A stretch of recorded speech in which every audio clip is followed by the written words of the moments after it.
Assalamualaikum warahmatullahi wabarakatuh, teman-teman dimanapun berada. Di video kali ini kita akan belajar bersama-sama tentang tes potensi akademik di subtes penalaran gambar atau simbol di sesi yang pertama. Nah, kenapa ada sesi pertama? Nanti pastinya ada sesi yang kedua. Nah, di sesi yang pertama ini kita akan belajar beberapa jenis di tes penalaran gambar. Karena penalaran gambar sendiri ada beberapa jenisnya. Nah, untuk itu kita perlu banyak-banyak latihan. Di sini ada 10 soal yang bisa teman-teman akses dimanapun dan kapanpun teman-teman berada. So, kalau teman-teman perlu merasa untuk latihan terlebih dahulu sebelum kita membahas soal-soalnya, teman-teman bisa men-scan QR code yang ada di layar ini, atau bisa dengan mengklik alamat yang ada di deskripsi di bawah video ini. Kalau sudah siap, kita akan lanjut ke pembahasan soalnya. Di soal yang nomor pertama, di soal nomor 1 ini ada satu gambar sebagai soal, kemudian ada pilihan gambar yang di situ kita harus menentukan jawabannya di antara A, B, C, D, atau E. Nah, ini adalah jenis tes perputaran dan pencerminan. Di antara pilihan A, B, C, dan E, A, B, C, D, dan E ini, kita harus menentukan di mana gambar yang paling punya perbedaan, ya, paling memiliki perbedaan di antara satu dengan yang lainnya. Untuk lebih jelasnya kita bisa saksikan. Saya ambil contoh pilihan A, B ini ya, A dan B ini.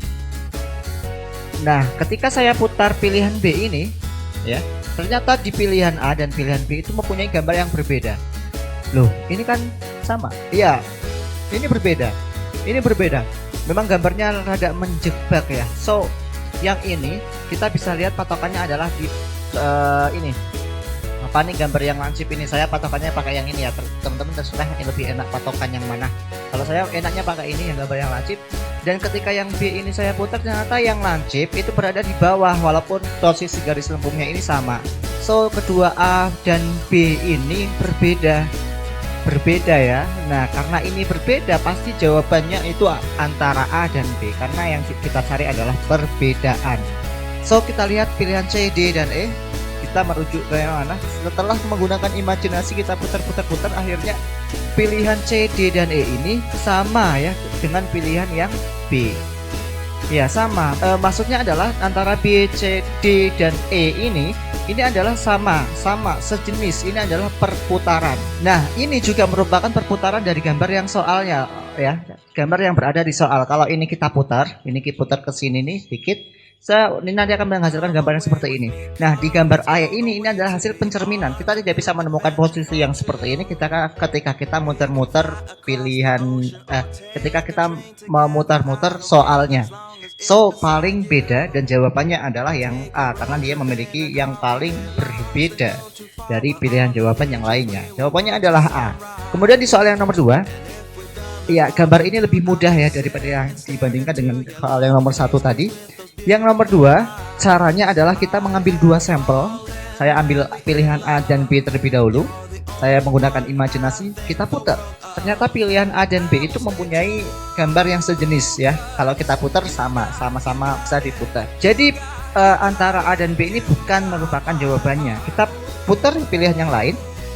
Dan ternyata setelah kita putar pilihan A, B, C, dan D ini adalah mempunyai tipe yang sama.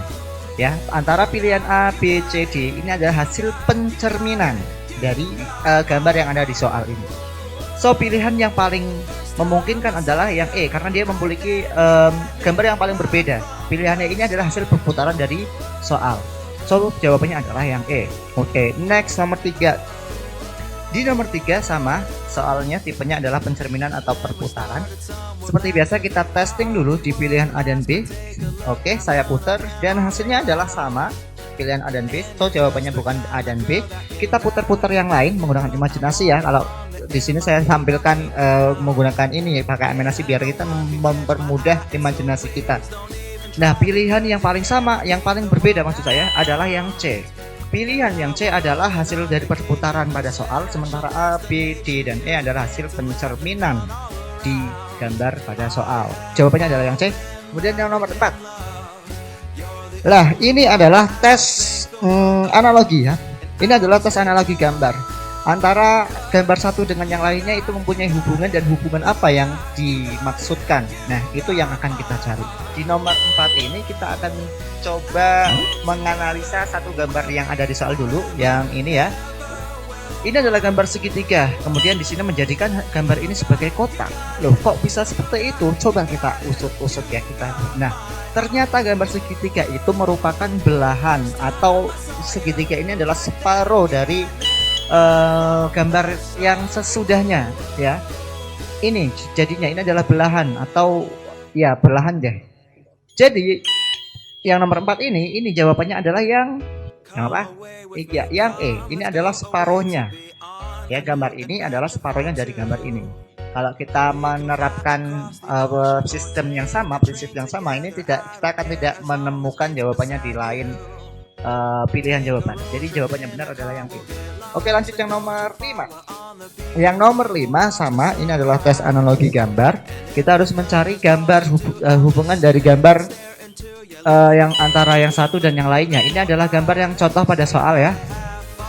Kemudian ini adalah satu gambar yang digunakan sebagai soal. Yang ditanyakan adalah apa gambar yang ditanda tanya ini. Kita cari tahu kenapa ini gambar yang ini bisa jadi gambar ini bisa jadi seperti ini.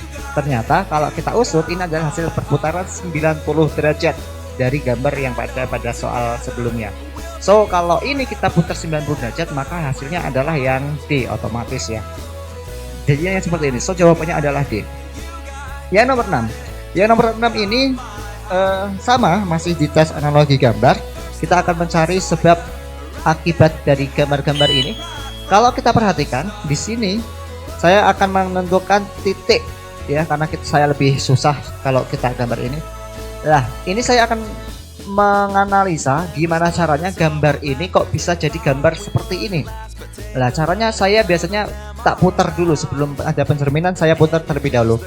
Nah, untuk memutar itu biar lebih mudah, saya mencari titik putar ya.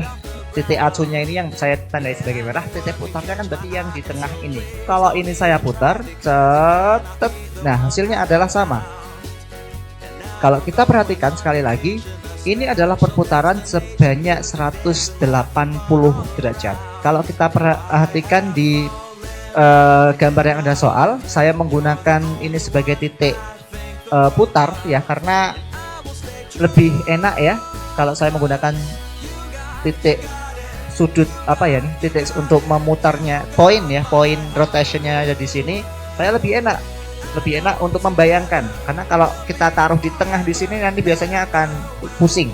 Coba kita pilih di sini, dan kalau diputar 180 derajat apa yang terjadi? Ternyata hasilnya adalah seperti itu.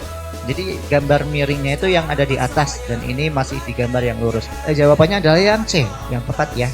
Nah, ini hati-hati karena mungkin sebagian dari teman-teman memilih yang D, mungkin ya. Oke, lanjut aja di nomor yang ketujuh. Di nomor yang ketujuh kita beralih soal. Soal nomor 7 adalah tes hubungan dan konsistensi logis. Di sini disediakan beberapa gambar. Kita mencari gambar setelah gambar yang ketiga atau gambar yang keempat. Baik, jadi kita harus mencari hubungannya ya. Namanya juga tes hubungan dan konsistensi logis.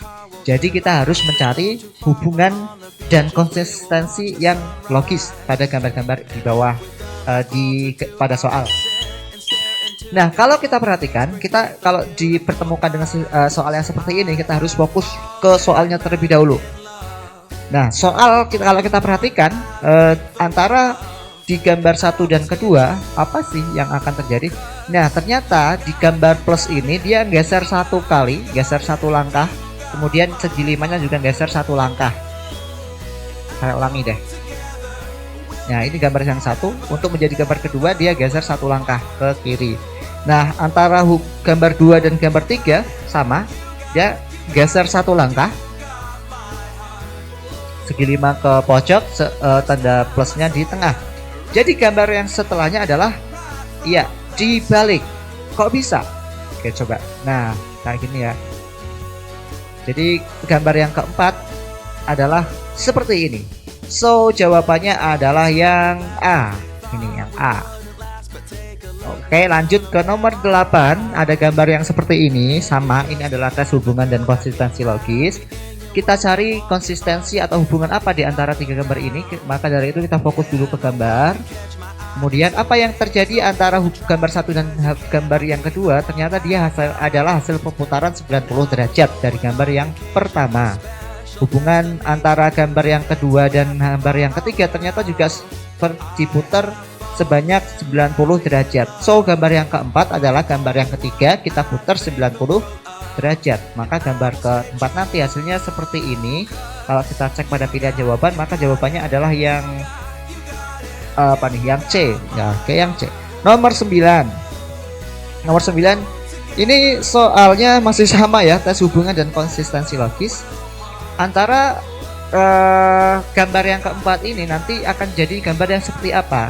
Seperti biasa kita fokus dulu ke soalnya. Dari gambar satu dan gambar kedua itu kita cari tahu sebab dan akibatnya. Ternyata gambar satu dan gambar dua itu terjadi kita menghilangkan titik atau salah satu sudut ya di antara segi berapa nih, segi banyak ini. Ini kita hilangkan satu, jadinya seperti ini. Oke, nah kemudian di gambar yang ketiga dengan gambar yang kedua ternyata dengan menghilangkan satu sudut juga, sudut yang ini ya, jadinya gambar seperti ini. Oke, seperti itu. Maka di gambar yang keempat adalah gambar yang ketiga ketika kita hilangkan salah satu sudut ini. Maka gambarnya nanti hasilnya seperti ini. Kita cek di pilihan jawaban dan jawabannya adalah yang E. Oke, itu. Next, nomor 10, nomor terakhir. Nah, ini tes yang jenis berbeda. Ini adalah tes persepsi gambar. Kita disajikan beberapa gambar. Sama sih, hampir sama sih dengan tes hubungan dan konsistensi logis ini. Kita harus mencari iramanya, kita harus mencari ritmenya, apa yang terjadi pada gambar sebenarnya. So, kita harus fokus ke soal terlebih dahulu. Nah, kita perhatikan gambar yang ke satu, baris ke satu ini dan baris yang kedua, apa sih hubungannya? Ternyata kalau kita perhatikan gambar yang ke satu dan kedua itu adalah hasil dari perputaran ya, perputaran 180 derajat atau apa ya, mirror, bukan mirror, dibalik penuh kayak gitulah, seperti itu ya. Jadi gambar yang ke satu dan gambar yang kedua itu hasil dari 180 derajat perputaran. Nah kemudian di gambar yang kedua dan gambar yang ketiga, kok bisa seperti itu? Ternyata dia adalah perputaran sebanyak 90 derajat. Kalau yang ini 90 ya, jangan kejebak. Bukan berarti yang di sini 180 terus ini 180. Makanya jangan sampai salah, kita harus benar-benar jeli. Jadi gambar yang setelahnya ini adalah gambar yang ini, gambar yang di garis kedua ini kita putar 90 derajat. Hasilnya adalah seperti ini nih. 90 derajatnya kita cari pilihan mana yang gambarnya seperti itu, maka itu adalah jawaban yang D. So jawabannya adalah D. Oke, sekian dari pembahasan 10 soal dari tes penalaran gambar di sesi yang pertama. Assalamualaikum warahmatullahi wabarakatuh.